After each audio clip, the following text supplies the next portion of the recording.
Her bio out.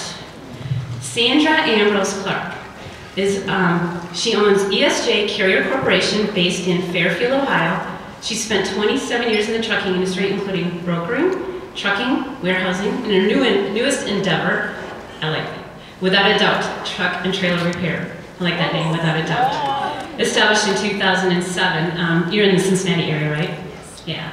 And she was a finalist in Cincinnati and one of the best places to work in 2011. She was also a finalist for our Influential Woman in Trucking Award, and she's a dynamic person, and you need to stop at her facility in Cincinnati. Come on up.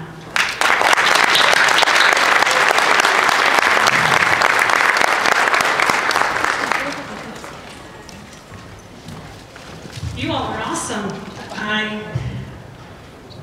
I wanted to just say that I don't know if you had the opportunity, but I got a picture with Jennifer. And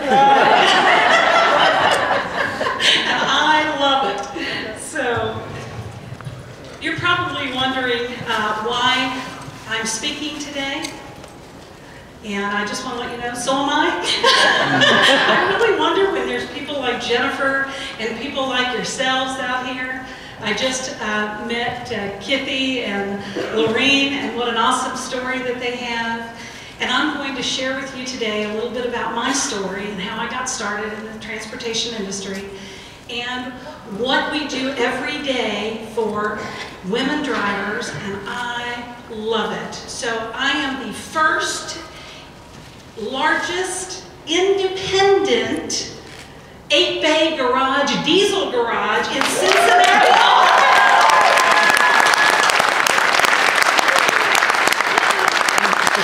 And we want you to park in our lot. We have created a safe haven for you.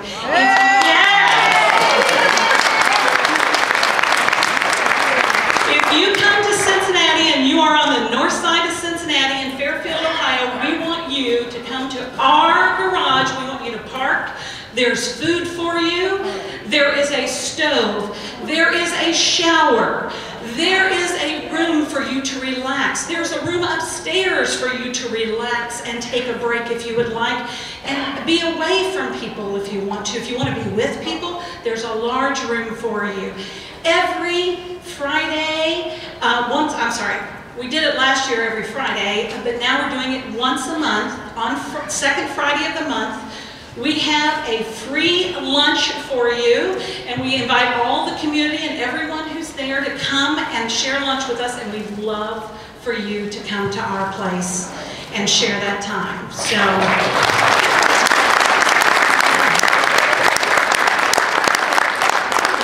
but I would like to welcome you, and I'd like to just share my story. My father started the company 27 years ago. He started in 1986. But I was my dad's absolute best friend. I loved him. He was incredible. So when I hear stories like you, Lorene and Kitty, it tears me up. But when I was a little girl, my dad was the transportation manager for Hoover Ball and Bearing. And he would come home all the time, and he would empty his pockets, and he would throw balls and bearings down on the floor, and I'd run after him, you know. I had to grab every ball and bearing, and I would ask him, Dad, what do you do? What do you do? And he'd say, come on, let's go to work. We lived in a small town called Cadiz, Kentucky, and so he'd take me to work with him, and he'd be dispatching drivers all day. So naturally, I just picked up the phone and I started dispatching drivers. It came natural. Hi, how you doing? This is Sandy. One thing that I am not, that we have found out, I am not this. They put it on my chair, and I thought they wanted me to calm down a little bit. But my dad would have me come to work, and it was awesome. He'd pick me up after school every day, and I went to work with him, and I loved it. I love dispatching. I have diesel in my veins. I learned that last week in Las Vegas. I have diesel in my veins. So my dad ended up getting a job in Lexington, Kentucky when I was a senior in high school. And so being that I was Daddy's girl, I wanted to go to Lexington and follow him. So he started working in Lexington. I ended up getting a job for National Linen and working for them for a while. But then I decided I wanted to do what I loved doing, which was sales and marketing. So I started my own sales and marketing company. My father ended up moving to Cincinnati, Ohio. He got a job there in Cincinnati, and he had a heart attack. And after the heart attack, he just couldn't function as well as he would like to. So I asked him, I said, Dad, you've always had a dream of being a transportation broker. Why don't you come in my office and why don't you start a transportation brokerage firm? And he said, you know, that's a great idea. I think I'll do that.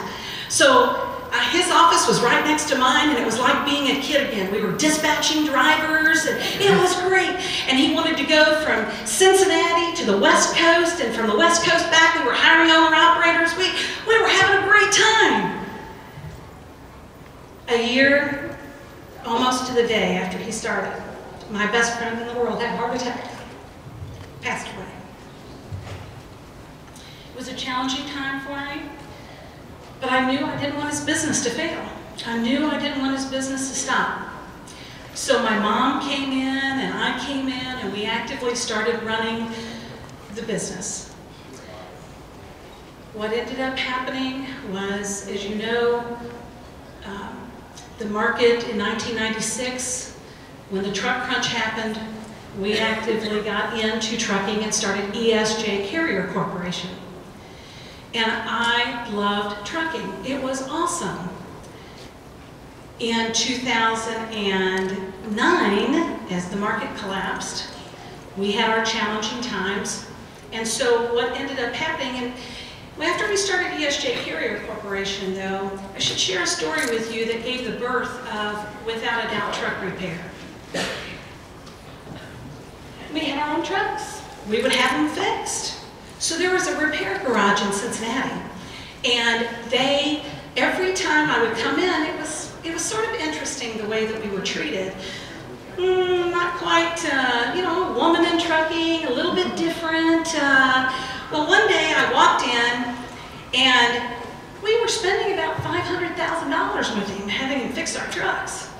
One day I walked in, and he had had a couple of my trucks for several days, and I said, you know, I can't make any money when my trucks are here. My drivers can't work. I need your help to get my trucks fixed. He yells across the garage, the woman who doesn't know anything about trucking is here, wanting to know about her trucks. Does anybody know anything about her trucks? Well, because I am I turned around and I walked up to him and I said, you just never know when the woman who doesn't know anything about trucking will start a competitive garage. You just never know. Just saying. Just saying.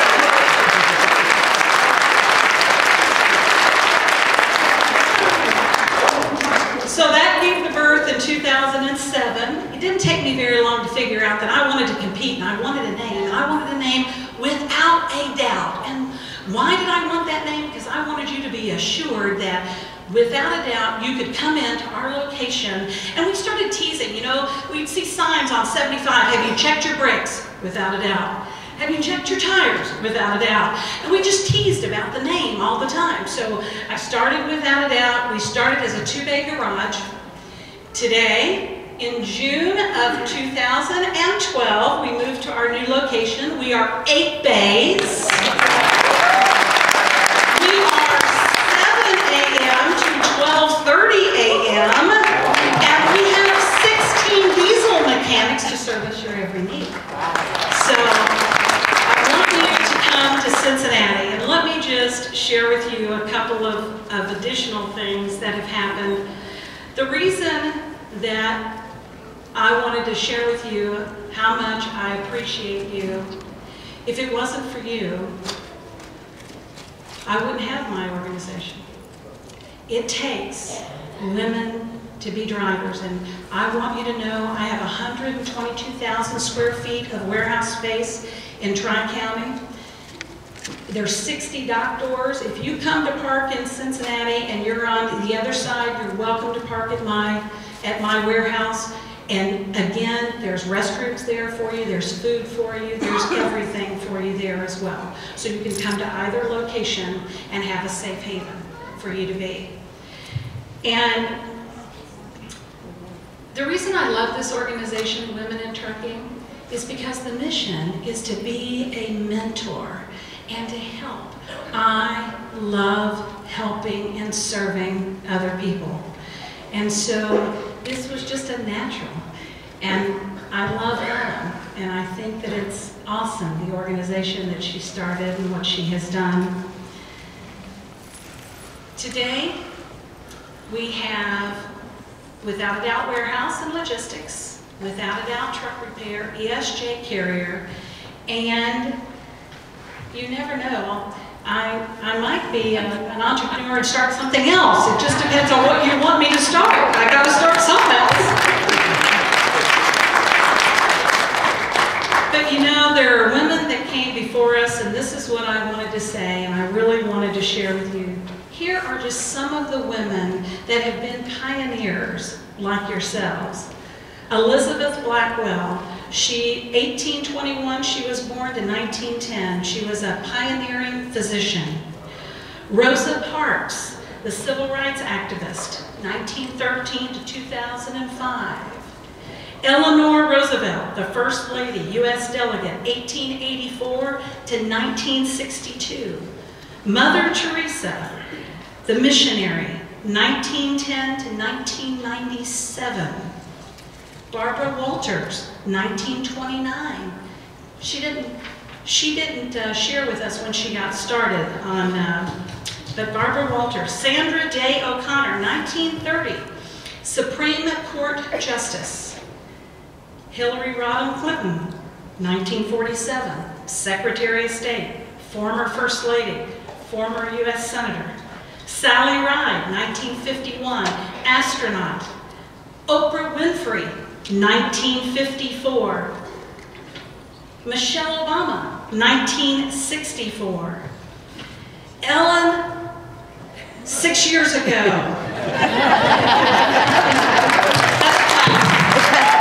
Jennifer. Lisa Kelly is going to be here today. And each one of you that have been out there every day and have taken the career path to be a leader in this transportation industry. Each one of you deserve an actual salute. So I salute each one of you and tell you thank you. Thank you for choosing this as a career. Thank you for being a mentor. Thank you for being someone that people can turn to. It is awesome what you do. And I'd like to leave you with a paragraph by Stephen Covey. It's called Be Proactive. Being proactive is more than taking initiative. It's accepting responsibility for our own behavior, past, present, and future. It's making choices based on principles and values rather than our moods. Proactive people are agents of change, Ellen, and choose not to be victims. They choose to be reactive. They choose not to blame others. They do this by developing and using 4 unique human gifts: self-awareness, consciousness, imagination, and independent will. And they take everything and they turn it inside out. We're turning inside out the industry. That's what each one of you are here today that you're actively doing. They resolve things. They create things. They are forces of change. They are the fundamental decisions of being proactive that each one of us make.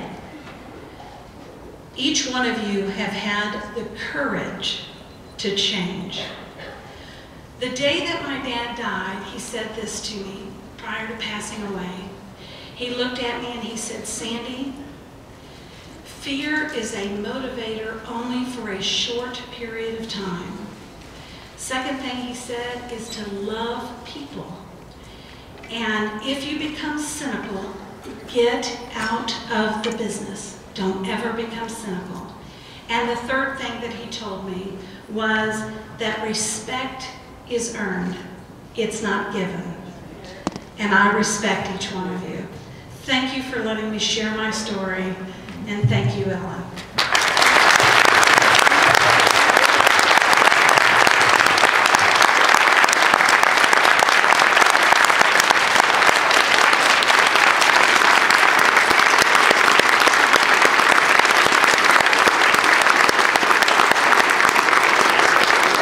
Thank you.